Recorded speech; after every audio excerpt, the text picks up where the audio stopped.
नमस्कार दोस्तों, स्वागत है आप सभी का मेरे YouTube channel my listening library 2 में। आज मैं आपके लिए लेकर आई हूँ मुंशी प्रेमचंद द्वारा लिखित उपन्यास प्रतिज्ञा, जो त्याग की अनोखी मिसाल व रिश्तों के मखमली एहसासों की गठरी है। यह कहानी अपनी किसी प्रतिज्ञा को पूरी करने का जिद्दीपन नहीं, बल्कि त्याग की अनोखी मिसाल है। रिश्तों के मखमली एहसासों की गठरी है। यहाँ भावनाओं का उत्सव भी है और एहसासों के रंग भी। यहाँ सामाजिक, पारिवारिक तथा व्यक्तिगत विचारों की मिलावट है। दो दोस्तों अमृत राय व दाननाथ के अलग अलग मतों के बावजूद दोस्ती की मिसाल है। कहानी की शुरुआत होती है काशी के आर्य मंदिर में पंडित अमरनाथ के आख्यान से। श्रोता मंत्रमुग्ध होकर सुन रहे हैं। तभी प्रोफेसर दाननाथ ने आगे खिसक कर अपने मित्र बाबू अमृत राय के कान में कहा, रटी हुई स्पीच है। अमृत राय स्पीच सुनने में तल्लीन थे। अमृत राय स्पीच सुनने में इस कदर मग्न थे कि बार बार बोलने पर भी वह जवाब न देते। वह स्पीच सुनकर ही जाना चाहते थे और दाननाथ से अपना पीछा छुड़ाना चाहते थे। दाननाथ इतनी आसानी से छोड़ने वाले आदमी न थे। घड़ी निकाल कर देखी, पहलू बदला और अमरनाथ की ओर देखने लगे। उनका ध्यान व्याख्यान पर नहीं था, पंडित जी की दाढ़ी पर था। उसके हिलने में उन्हें बड़ा आनंद आया। ऐसी मनोरंजक व्याख्यानों के साथ होती है कहानी प्रतिज्ञा का आगाज़। पंडित अमरनाथ की कथा सुनकर अमृत राय प्रेमा को छोड़ किसी विधवा से विवाह करने का निश्चय करते हैं। जिसके इर्द गिर्द घूमती इस कहानी में हर रिश्तों की अलग अलग अहमियत है। कहानी के मुख्यतः 4 किरदार हैं: अमृत राय, प्रेमा, अपूर्णा, दाननाथ। कई दिलचस्प मोड़ों के साथ हर पन्ने की अहमियत बढ़ जाती है। कहानी सुनने से पहले अगर आपको दिल को छू लेने वाली सच्ची और सदाबहार कहानियाँ सुनना पसंद है तो माई लिसनिंग लाइब्रेरी 2 चैनल को सब्सक्राइब ज़रूर करें। आपका एक क्लिक हमें और भी बेहतर और मज़ेदार कहानियाँ लाने की प्रेरणा देता है। आइए सुने मुंशी प्रेमचंद द्वारा लिखित उपन्यास प्रतिज्ञा का भाग 1। काशी के आर्य मंदिर में पंडित अमरनाथ का व्याख्यान हो रहा था। श्रोता लोग मंत्रमुग्ध से बैठे सुन रहे थे। प्रोफेसर दाननाथ ने आगे खिसक कर अपने मित्र बाबू अमृत राय के कान में कहा, रटी हुई स्पीच है। अमृत राय स्पीच सुनने में तल्लीन थे, कुछ जवाब न दिया। एक क्षण के बाद दाननाथ ने फिर कहा, भाई मैं तो जाता हूँ। दाननाथ, तुम कब तक बैठे रहोगे? दाननाथ, बस हो निरे बुद्धू। अरे स्पीच में है क्या, रट कर सुना रहा है। दाननाथ, अजी घंटों बोलेगा, रांड का चरखा है, यह स्पीच है। दाननाथ, पछताओगे, आज प्रेमा भी खेल में आएगी। दाननाथ, मुझे क्या गरज पड़ी है जो आपकी तरफ से क्षमा मांगता फिरूं। दाननाथ इतनी आसानी से छोड़ने वाले आदमी न थे। घड़ी निकाल कर देखी, पहलू बदला और अमरनाथ की ओर देखने लगे। उनका ध्यान व्याख्यान पर नहीं, पंडित जी की दाढ़ी पर था। उसके हिलने में उन्हें बड़ा आनंद आया। बोलने का मर्ज था। ऐसा मनोरंजक दृश्य देखकर वह चुप कैसे रहते। अमृत राय का हाथ दबाकर कहा, आपकी दाढ़ी कितनी सफाई से हिल रही है, जी चाहता है नोच कर रख लूं। अमरनाथ जी ने कहा, मैं आपके सामने व्याख्यान देने नहीं आया हूँ। अमरनाथ, बातें बहुत हो चुकी, अब काम करने का समय है। अमरनाथ, आप लोगों में जिन महाशयों की पत्नी वियोग हो चुका है वह कृपया हाथ उठाएं। अमरनाथ, आप लोगों में कितने महाशय ऐसे हैं जो वैधव्य की भंवर में पड़े हुए अबलाओं के साथ अपने कर्तव्य का पालन करने का साहस रखते हैं, कृपया वे हाथ उठाए रहें। दाननाथ ने अमृत राय के कान में कहा, यह तुम क्या कर रहे हो, हाथ नीचे करो। वक्ता ने कहा, इतनी बड़ी सभा में केवल एक हाथ उठा देखता हूँ। क्या इतनी बड़ी सभा में केवल एक ही हृदय है और सब पाषाण हैं? दाननाथ, मुझ में नक्कू बनने का साहस नहीं है। सभा विसर्जित हो गई। लोग अपने अपने घर चले। पंडित अमरनाथ भी विदा हुए। केवल एक मनुष्य अभी तक सिर झुकाए सभा भवन में बैठा हुआ था। यह बाबू अमृत राय थे। अमृत राय ने चौंक कर कहा, हाँ हाँ चलो। दाननाथ के पेट में चूहे दौड़ रहे थे। बोले, आज तुम्हें यह क्या सूझी? दाननाथ, प्रेमा सुनेगी तो क्या कहेगी? दाननाथ: अजय जाओ भी, बातें बनाते हो। उसे तुमसे कितना प्रेम है तुम खूब जानते हो। यद्यपि अभी विवाह नहीं हुआ, लेकिन सारा शहर जानता है कि वह तुम्हारी मंगेतर है। सोचो, उसे तुम कितनी बार प्रेम पत्र लिख चुके हो। 3 साल से वह तुम्हारे नाम पर बैठी हुई है। भले आदमी, ऐसा रत्न तुम्हें संसार में और कहाँ मिलेगा। अगर तुमने उससे विवाह न किया तो तुम्हारा जीवन नष्ट हो जाएगा। तुम कर्तव्य के नाम पर जो चाहे करो, पर उसे अपने हृदय से नहीं निकाल सकते। दाननाथ ने अमरनाथ का नाम आते ही नाक सिकोड़कर कहा, क्या कहना है? वाह, रट कर एक व्याख्यान दे दिया और तुम लट्टू हो गए। वह बेचारे समाज की क्या खाक व्यवस्था करेंगे? यह अच्छा सिद्धांत है कि जिसकी पहली स्त्री मर गई हो वह विधवा से विवाह करे। दाननाथ: बस तुम्हारे न्याय पथ पर चलने ही से तो सारे संसार का उद्धार हो जाएगा। तुम अकेले कुछ नहीं कर सकते। हाँ, नक्कू बन सकते हो। दाननाथ सरल स्वभाव के मनुष्य थे। जीवन के सरलतम मार्ग पर चलने ही में वह संतुष्ट थे। किसी सिद्धांत या आदर्श के लिए कष्ट सहना उन्होंने न सीखा था। वह एक कॉलेज में अध्यापक थे। 10 बजे कॉलेज जाते, 1 बजे लौट आते। बाकी सारा दिन सैर सपाटे और हंसी खेल में काट देते थे। दाननाथ यह लंबा व्याख्यान सुनकर बोले, तो तुमने निश्चय कर लिया? दाननाथ: और प्रेमा? दाननाथ ने तिरस्कार भाव से कहा, क्या बातें करते हो? तुम समझते हो प्रेमा कोई बाजार का सौदा है? जी चाहा लिया, जी चाहा न लिया। प्रेम एक बीज है जो एक बार जमकर फिर बड़ी मुश्किल से उखड़ता है। कभी कभी तो जल, प्रकाश और वायु बिना ही जीवन पर्यंत जीवित रहता है। प्रेमा केवल तुम्हारी मंगेतर नहीं है, वह तुम्हारी प्रेमिका भी है। यह सूचना उसे मिलेगी तो उसका हृदय भग्न हो जाएगा। कह नहीं सकता उसकी क्या दशा हो जाए। तुम उस पर घोर अन्याय कर रहे हो। बोले, अगर वह उतनी ही सहृदय है जितना मैं समझता हूँ, तो मेरी प्रतिज्ञा पर उसे दुख न होना चाहिए। मुझे विश्वास है कि उसे सुनकर हर्ष होगा। कम से कम मुझे ऐसी ही आशा है। अमृत राय का मकान आ गया।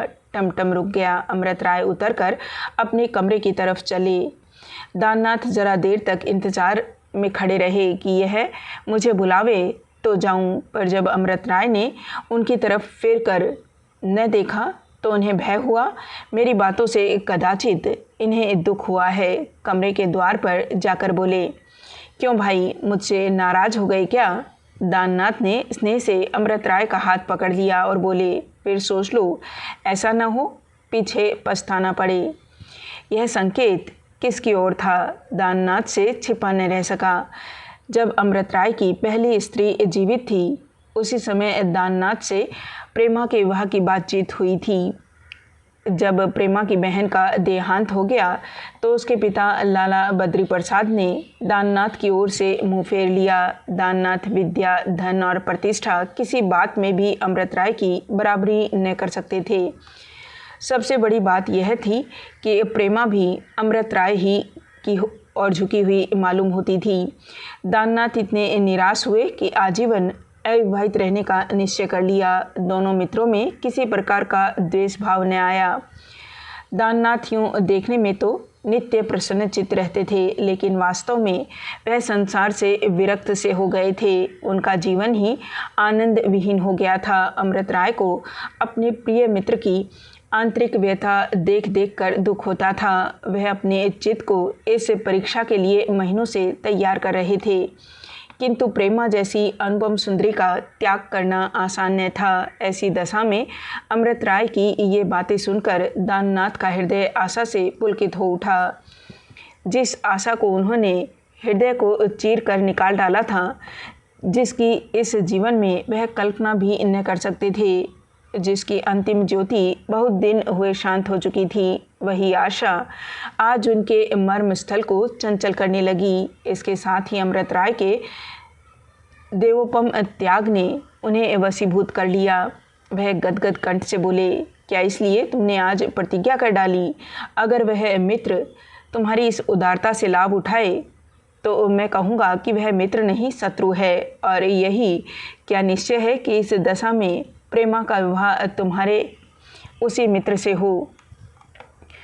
दाननाथ ने तिरस्कार का भाव धारण करके कहा, तुम इसे इतना नीच समझना चाहते हो तो समझ लो, लेकिन मैं कह देता हूँ कि यदि मैं उस मित्र का ठीक अनुमान कर सका हूँ तो वह अपने बदले तुम्हें निराशा की भेंट न होने देगा।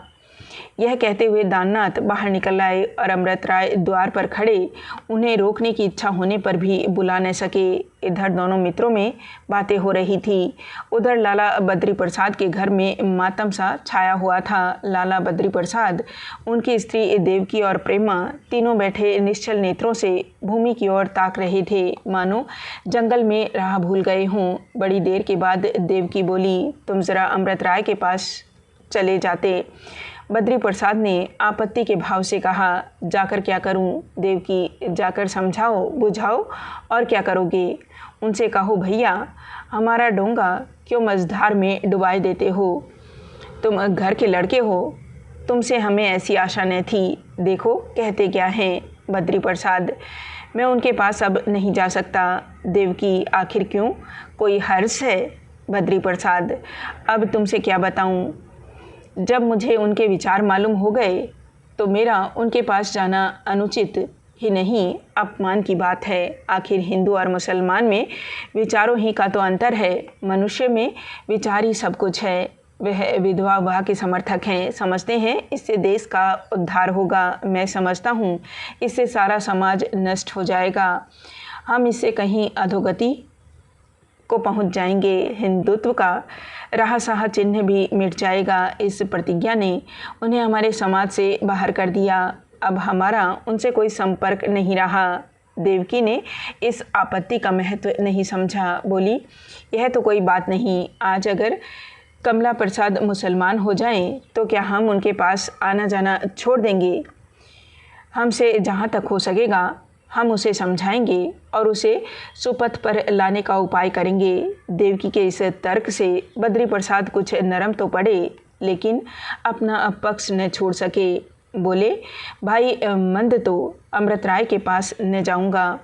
तुम अगर चाहती हो कि समझाने से वह राह पर आ जाएंगे तो बुलवा लो या चली जाओ, लेकिन मुझसे जाने को न कहो। मैं उन्हें देखकर शायद आपे से बाहर हो जाऊं। कहो तो जाऊं। देवकी, नहीं, क्षमा कीजिए, इस जाने से न जाना ही अच्छा। मैं कल ही बुला लूँगी। बद्री प्रसाद, बुलवाने को बुलवा लो, लेकिन यह मैं कभी पसंद न करूँगा कि तुम उनके हाथ पैर पड़ो। वह अगर हमसे एक अंगुल दूर हटेंगे तो हम उनसे एक गज भर दूर हट जाएंगे। प्रेमा को मैं उनके गले लगाना नहीं चाहता, उसके लिए वरों की कमी नहीं है। देवकी, प्रेमा उन लड़कियों में नहीं कि तुम उसका विवाह जिसके साथ चाहो कर दो। ज़रा जाकर उसकी दशा देखो तो मालूम हो। जब से यह खबर मिली है ऐसा मालूम होता है कि देह में प्राण ही नहीं। अकेले छत पर पड़ी हुई रो रही है। बद्री प्रसाद, अजी 10-5 दिन में ठीक हो जाएगी। देवकी, कौन? मैं कहती हूँ कि वह इसी शोक में रो रो कर प्राण दे देगी। तुम अभी उसे नहीं जानते। बद्री प्रसाद ने झुंझलाकर कहा, अगर वह रो रो कर मर जाना चाहती है तो मर जाए, लेकिन मैं अमृत राय की खुशामद करने न जाऊंगा। जो प्राणी विधवा विवाह जैसे घृणित व्यवसाय में हाथ डालता है उससे मेरा कोई संबंध नहीं हो सकता। बद्री प्रसाद बाहर चले गए। देवकी बड़े असमंजस में पड़ गई। पति के स्वभाव से वह परिचित थी, लेकिन उन्हें इतना विचार शून्य न समझती थी। उसे आशा थी कि अमृत राय समझाने से मान जाएंगे, लेकिन उनके पास जाए कैसे? पति से रार कैसे मोल ले? सहसा ऊपर से प्रेमा आकर चारपाई के पास खड़ी हो गई, आंखें लाल हो गई थी। देवकी ने कहा, रो मत बेटी, मैं कल उन्हें बुलवाऊंगी। मेरी बात वह कभी न टालेंगे। प्रेमा ने सिसकते हुए कहा, नहीं अम्मा जी, आपके पैरों पड़ती हूँ, आप उनसे कुछ न कहिए। उन्होंने हमारी बहनों की ही खातिर तो यह प्रतिज्ञा की है। हमारे यहाँ कितने ऐसे पुरुष हैं जो इतनी वीरता दिखा सकें। मैं इस शुभ कार्य में बाधक न बनूंगी। देवकी ने विस्मय से प्रेमा की ओर देखा। लड़की यह क्या कह रही है, यह उसकी समझ में न आया। प्रेमा फिर बोली, ऐसे सुशिक्षित पुरुष अगर यह काम न करेंगे तो कौन करेगा? जब तक ऐसे लोग साहस से काम न लेंगे, हमारी अभाग्नि बहनों की रक्षा कौन करेगा? देवकी ने कहा, और तेरा क्या हाल होगा बेटी? प्रेमा ने गंभीर भाव से कहा, मुझे इसका बिल्कुल दुख नहीं है अम्मा जी, मैं आपसे सच कहती हूँ, मैं भी इस काम में उनकी मदद करूँगी। जब तक आप दोनों का हाथ मेरे सिर पर है, मुझे किस बात की चिंता है? आप लोग मेरे लिए ज़रा भी चिंता न करें, मैं कुंवारी रहकर बहुत सुखी रहूँगी। देवकी ने आंसू भरी आंखों से कहा, माँ बाप किसके सदा बैठे रहते हैं बेटी, अपनी आंखों के सामने जो काम हो जाए वही अच्छा। लड़की तो उनकी नहीं कुंवारी रहने पाती जिनके घर में भोजन का ठिकाना नहीं। भिक्षा मांग कर लोग कन्या का विवाह करते हैं। मोहल्ले में कोई लड़की अनाथ हो जाती है तो चंदा मांग कर उसका विवाह कर दिया जाता है। मेरे यहाँ किस बात की कमी है? मैं तुम्हारे लिए कोई और वर तलाश करूँगी। यह जाने सुने आदमी थे, इतना ही था, नहीं तो बिरादरी में एक से एक पड़े हुए हैं। मैं कल ही तुम्हारे बाबूजी को भेजती हूँ। प्रेमा का हृदय कांप उठा। 3 साल से अमृत राय को अपने हृदय मंदिर में स्थापित करके वह पूजा करती चली आती थी। इस मूर्ति को इसके हृदय से कौन निकाल सकता था? हृदय में उस प्रतिमा को बिठाए हुए क्या वह किसी दूसरे पुरुष से विवाह कर सकती थी? वह विवाह होगा या विवाह का स्वांग, उस जीवन की कल्पना कितनी भयावह, कितनी रोमांचकारी थी।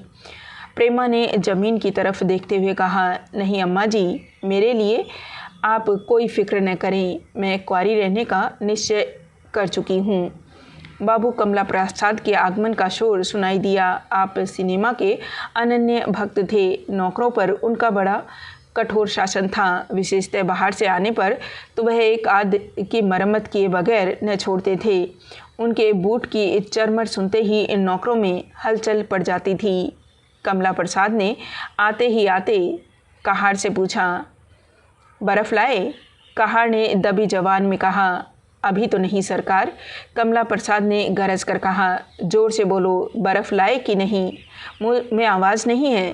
कहार की आवाज़ अब की बिल्कुल बंद हो गई। कमला प्रसाद ने कहार के दोनों कान पकड़कर हिलाते हुए कहा, हम पूछते हैं बर्फ़ लाए कि नहीं? कहार ने देखा कि अब बिना मुंह खोले कानों के उखड़ जाने का भय है तो धीरे से बोला, नहीं सरकार। कमला प्रसाद, क्यों नहीं लाए? कहार, पैसे न थे। कमला प्रसाद, क्यों पैसे न थे? घर में जाकर मांगे थे। कहार, हाँ हुजूर, किसी ने सुना नहीं। कमला प्रसाद, झूठ बोलता है, मैं जाकर पूछता हूँ, अगर मालूम हुआ कि तूने पैसे नहीं मांगे तो कच्चा ही चबा जाऊँगा। रैस्कल। कमला प्रसाद ने कपड़े भी नहीं उतारे। क्रोध में भरे हुए एक घर में जाकर माँ से पूछा, क्या अम्मा, बदलू तुमसे बर्फ़ के लिए पैसे लेने आया था। देवकी ने बिना उसकी ओर देखे ही कहा, आया होगा, याद नहीं आता। बाबू अमृत राय से तो भेंट नहीं हुई? कमला प्रसाद, नहीं, उनसे तो भेंट नहीं हुई। उनकी तरफ गया तो था, लेकिन जब सुना कि वह किसी सभा में गए हैं तो मैं सिनेमा चला गया। सभाओं का तो उन्हें रोग है और मैं उन्हें बिल्कुल फिजूल समझता हूँ, कोई फ़ायदा नहीं। बिना व्याख्यान सुने भी आदमी जीता रह सकता है और व्याख्यान देने वालों के बगैर भी दुनिया के रसातल चले जाने की संभावना नहीं। जहाँ देखो वक्ता ही वक्ता नज़र आते हैं। बरसाती मेंढकों की तरह टर टर किया और चलते हुए अपना समय गंवाया और दूसरों को हैरान किया। सब के सब मूर्ख हैं। देवकी, अमृत राय ने तो आज डोंगा ही डुबा दिया। अब किसी विधवा से विवाह करने की प्रतिज्ञा की है। कमला प्रसाद ने जोर से कहा मार कर कहा, और ये सभाओं वाले क्या करेंगे? यही सब तो इन सभी को सूझती है। लाला, अब किसी विधवा से शादी करेंगे? अच्छी बात है, मैं ज़रूर बारात में जाऊंगा, चाहे और कोई जाए या न जाए। ज़रा देखूं नए ढंग का विवाह कैसा होता है। वहाँ भी इस सब व्याख्यानबाजी करेंगे। इन लोगों के किए और क्या होगा? सब के सब मूर्ख हैं, अक्ल किसी को छू नहीं गई। देवकी, तुम ज़रा उनके पास चले जाते, कमला प्रसाद, इस वक्त तो बादशाह भी बुलाए तो न जाऊं। हाँ, किसी दिन जाकर ज़रा कुशल क्षेम पूछाऊँगा, मगर है बिल्कुल सन की। मैं तो समझता था इसमें कुछ समझ होगी, मगर निरा पोंगा निकला। अब बताओ, बहुत पढ़ने से क्या फ़ायदा हुआ? बहुत अच्छा हुआ कि मैंने पढ़ना छोड़ छाड़ दिया। बहुत पढ़ने से बुद्धि भ्रष्ट हो जाती है। जब आंखें कमज़ोर हो जाती है तो बुद्धि कैसे बची रह सकती है? तो कोई विधवा भी ठीक हो गई कि नहीं? कहाँ है मिस्राइन? कह दो अब तुम्हारी चांदी है, कल ही संदेश भेज दे। कोई और न जाए तो मैं जाने को तैयार हूँ, बड़ा मज़ा रहेगा। कहाँ है मिस्राइन? अब उनके भाग्य चमके। रहेगी बिरादरी ही की विधवाना कि बिरादरी की भी कैद नहीं रही? देवकी, यह तो नहीं जानती, अब क्या ऐसे भ्रष्ट हो जाएंगे? कमला प्रसाद, यह सभा वाले जो कुछ न करें वह थोड़ा, इन सभी को बैठे बैठे ऐसी ही बेपैर की उड़ाने की सोचती है। एक दिन पंजाब से कोई बौखल आया था, कह गया जात पात तोड़ दो, इससे देश में फूट पड़ती है। ऐसे ही एक और जांगलू आकर कह गया चमारो, पासियों को भाई समझना चाहिए, उनसे किसी तरह का परहेज न करना चाहिए। बस सब के सब बैठे बैठे यही सोचा करते हैं कि कोई नई बात निकालनी चाहिए। बूढ़े गांधी जी को और कुछ न सूझी तो स्वराज्य के ही डंका बजा चले। सबों ने बुद्धि बेच खाई है। इतने में एक युवती ने आंगन में कदम रखा, मगर कमला प्रसाद को देखते ही ड्योढ़ी में ठिठक गई। देवकी ने कमला प्रसाद से कहा, तुम जरा कमरे में चले जाओ, पूर्णा ड्योढ़ी में खड़ी है। पूर्णा को देखते ही प्रेमा दौड़कर उसके गले से लिपट गई।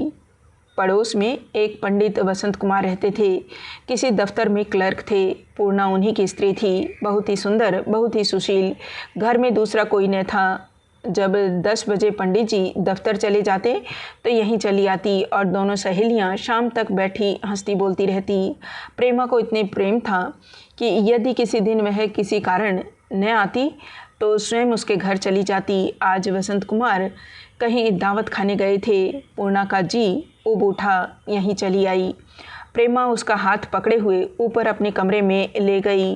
पूर्णा ने चादर अलगनी पर रखते हुए कहा, तुम्हारे भैया आंगन में खड़े थे और मैं मुंह खोले चली आती थी। मुझ पर उनकी नज़र पड़ गई होगी। प्रेमा, भैया में किसी तरफ ताकने की लत नहीं है, यही तो उनमें एक गुण है।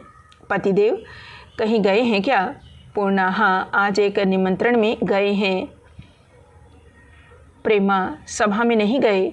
आज तो बड़ी भारी सभा हुई है। पूर्णा, वह किसी सभा समाज में नहीं जाते। कहते हैं ईश्वर ने संसार रचा है, वह अपनी इच्छा अनुसार हर एक बात की व्यवस्था करता है। मैं उसके काम को सुधारने का साहस नहीं कर सकता। प्रेमा, आज की सभा देखने लायक थी, तुम होती तो मैं भी जाती। समाज सुधार पर एक महाशय का बहुत बड़ा व्याख्यान हुआ। पूर्णा, स्त्रियों का सुधार करने की आवश्यकता नहीं है। पहले पुरुष लोग अपनी दशा तो सुधार ले, फिर स्त्रियों की दशा सुधारेंगे। उनकी दशा सुधर जाए तो स्त्रियां आप ही आप सुधर जाएंगी। सारी बुराइयों की जड़ पुरुष ही हैं। प्रेमा ने हंसकर कहा, नहीं बहन, समाज में स्त्री और पुरुष दोनों ही हैं और जब तक दोनों की उन्नति न होगी जीवन सुखी न होगा। पुरुष के विद्वान होने से क्या स्त्री विदुषी हो जाएगी? पुरुष तो आखिरकार सादे ही कपड़े पहनते हैं, फिर स्त्रियां क्यों गहनों पर जान देती हैं? पुरुषों में तो कितने ही कुंवारे रह जाते हैं, स्त्रियों को क्यों बिना विवाह किए जीवन व्यर्थ जान पड़ता है? बताओ। मैं तो सोचती हूँ कुंवारी रहने में जो सुख है वह विवाह करने में नहीं है। पूर्णा ने धीरे से प्रेमा को ढकेल कर कहा, चलो बहन, तुम भी कैसे बातें करती हो? बाबू अमृत राय सुनेंगे तो तुम्हारी खूब खबर लेंगे। मैं उन्हें लिख भेजूंगी कि यह अपना विवाह न करेगी, आप कोई और द्वार देखें। प्रेमा ने अमृत राय की प्रतिज्ञा का हाल ने कहा। वह जानती थी कि इससे पूर्णा की निगाह में उनका आदर बहुत कम हो जाएगा। बोली, वह स्वयं विवाह न करेंगे। पूर्णा, चलो, झूठ बकती हो। प्रेमा, नहीं बहन, झूठ नहीं है, विवाह करने की इच्छा नहीं है, शायद कभी नहीं थी। दीदी के मर जाने के बाद वह कुछ विरक्त से हो गए थे। बाबूजी के बहुत घेरने पर और मुझ पर दया करके वे विवाह करने पर तैयार हुए थे, पर अब उनका विचार बदल गया है और मैं भी समझती हूँ कि जब एक आदमी स्वयं गृहस्थी के झंझट में न फंसकर कुछ सेवा करना चाहता है तो उसके पाँव की बेड़ी न बनना चाहिए। मैं तुमसे सत्य कहती हूँ पूर्णा, मुझे इसका दुख नहीं है। उनकी देखा देखी मैं भी कुछ कर जाऊंगी। पूर्णा का विस्मय बढ़ता ही गया। बोली, आज 4 बजे तक तुम ऐसी बातें न करती थी, एकाएक यह कैसी काया पलट हो गई? उन्होंने किसी से कुछ कहा है क्या? प्रेमा, बिना कहे भी तो आदमी अपनी इच्छा प्रकट कर सकता है। पूर्णा, मैं एक दिन पत्र लिखकर उनसे पूछूंगी। प्रेमा, नहीं पूर्णा, तुम्हारे पैरों पड़ती हूँ, पत्र वत्र न लिखना। मैं किसी के शुभ संकल्प में विघ्न न डालूंगी। मैं यदि और की सहायता न कर सकती तो कम से कम उनके मार्ग का कंटक न बनूंगी। पूर्णा, सारी उम्र रोते कटेगी, कह देती हूँ। प्रेमा, ऐसा कोई दुख नहीं है जो आदमी सह न सके। वह जानते हैं कि मुझे इससे दुख नहीं हर्ष होगा, नहीं तो वह कभी यह इरादा न करते। मैं ऐसे सज्जन प्राणी का उत्साह बढ़ाना अपना धर्म समझती हूँ, उसे गृहस्थी में नहीं फंसाना चाहती। पूर्णा ने उदासीन भाव से कहा, तुम्हारी माया मेरी समझ में नहीं आती बहन, क्षमा करना। मैं यह कभी न मानूंगी कि तुम्हें दुख न होगा। प्रेमा, तो फिर उन्हें भी होगा। पूर्णा, पुरुषों का हृदय कठोर होता है। प्रेमा, तो मैं भी अपना हृदय कठोर बना लूँगी। पूर्णा, अच्छा बना लेना। लो, अब न कहूँगी। लाओ बाजा, तुम्हें एक गीत सुनाऊं। प्रेमा ने हारमोनियम संभाला और पूर्णा गाने लगी।